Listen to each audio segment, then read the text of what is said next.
Hello there, everyone. For now, I'm going to go by the name of Storytime, but yeah, I'm just an amateur reader, and I thought I would start reading out creepypastas online. Mr. Nightmare was kind of an early inspiration. I've been thinking about doing this for about a year now, so I figured it was about time that I tried out. Anyways, I'm going to be reading the Rake for you today. It was found on CreepyPasta Wiki, where you can read off creepypastas for free. And yeah, I'm going to see how it goes, see if I like it, and if I do continue to like it, I'll keep putting out videos. Anyways, guys, just sit back, relax, and listen to a scary story.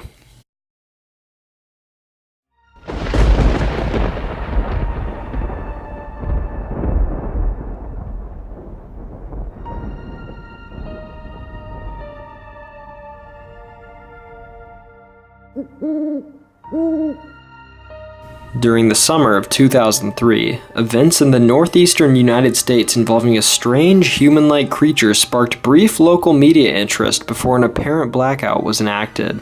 Little or no information was left intact, as most online and written accounts of the creature were mysteriously destroyed. Primarily focused in rural New York State and once found in Idaho, self-proclaimed witnesses told stories of their encounters with a creature of unknown origin. Emotions ranged from extremely traumatic levels of fright and discomfort to an almost childlike sense of playfulness and curiosity.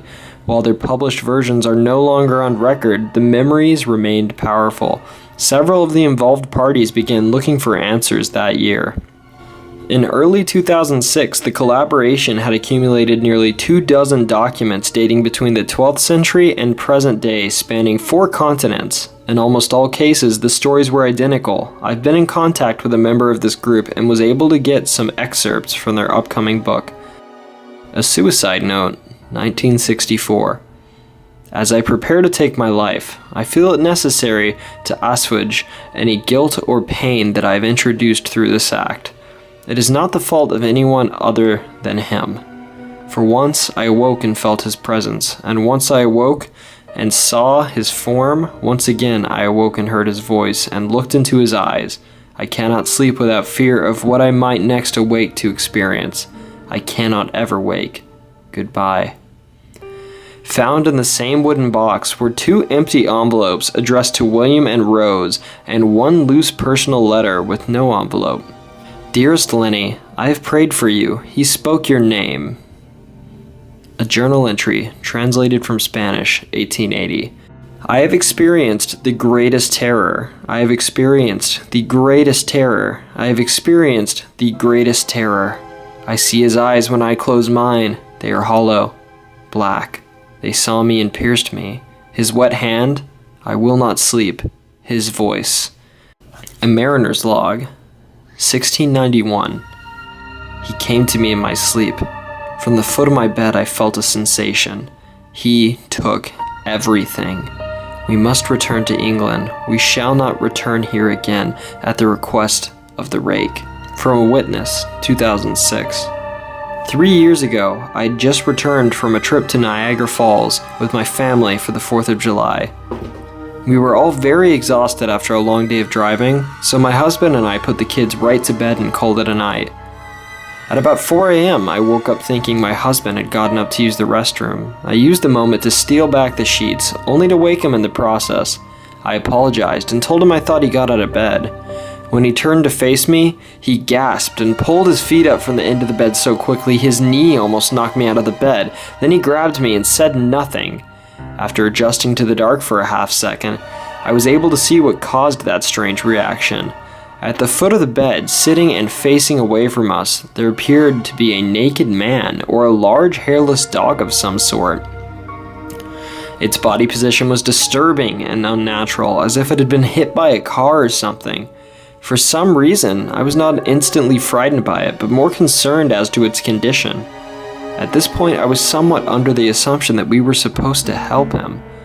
My husband was peering over his arm and knee, tucked into the fetal position, occasionally glancing at me before returning to the creature. In a flurry of motion, the creature scrambled around to the side of the bed and then crawled quickly in a flailing sort of motion right along the bed until it was less than a foot from my husband's face. The creature was completely silent for about 30 seconds, or probably closer to 5, it just seemed like a while, just looking at my husband. The creature then placed its hand on its knee and ran into the hallway, leading to the kids' room. I screamed and ran for the light switch, planning on stopping him before he hurt my children. When I got to the hallway, the light from the bedroom was enough to see it crouching and hunched over about 20 feet away. He turned around and looked directly at me, covered in blood. I flipped the switch on the wall and saw my daughter, Clara. The creature ran down the stairs while my husband and I rushed to help our daughter. She was very badly injured and spoke only once more in her short life. She said, "He is the Rake." My husband drove his car into a lake that night while rushing our daughter to the hospital. They didn't survive. Being a small town, news got around pretty quickly. The police were helpful at first, and the local newspaper took a lot of interest as well. However, the story was never published, and the local television news had never followed up either. For several months, my son Justin and I stayed in the hotel near my parents' house.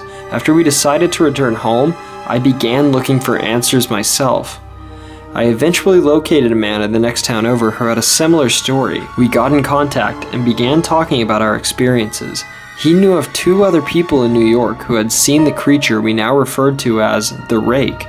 It took the 4 of us about 2 solid years of hunting on the internet and writing letters to come up with a small collection of what we believed to be accounts of the Rake. None of them gave any details, history, or follow-up. One journal had an entry involving the creature in its first 3 pages and never mentioned it again. A ship's log explained nothing of the encounter, saying that it was only told to leave by the Rake. That was the last entry in the log. There were, however, many instances where the creature's visit was one of a series of visits with the same person. Multiple people also mentioned being spoken to, my daughter included. This led us to wonder if the Rake had visited any of us before our last encounter. I set up a digital recorder near my bed and left it running all night, every night for 2 weeks. I would tediously scan through the sounds of me rolling around in my bed each day when I woke up. By the end of the 2nd week, I was quite used to the occasional sound of sleep while blurring through the recording at 8 times the normal speed. This still took me almost an hour every day. On the first day of the 3rd week, I thought I heard something different. What I found was a shrill voice. It was the Rake. I can't listen to it long enough to even begin to transcribe it. I haven't let anyone listen to it. All I know is that I've heard it before, and I now believe that it spoke when I was sitting in front of my husband. I don't remember hearing anything at the time, but for some reason, the voice on the recorder immediately brings me back to that moment. The thoughts that must have gone through my daughter's head make me very upset. I have not seen the Rake since he ruined my life, but I know he has been in my room while I slept. I know, and I fear that one night I'll wake up and I'll see him staring at me. Anyways guys, if you like what you saw, feel free to like, comment, and subscribe below. I would really appreciate any feedback you have to give for my first few creepypastas. Good night guys.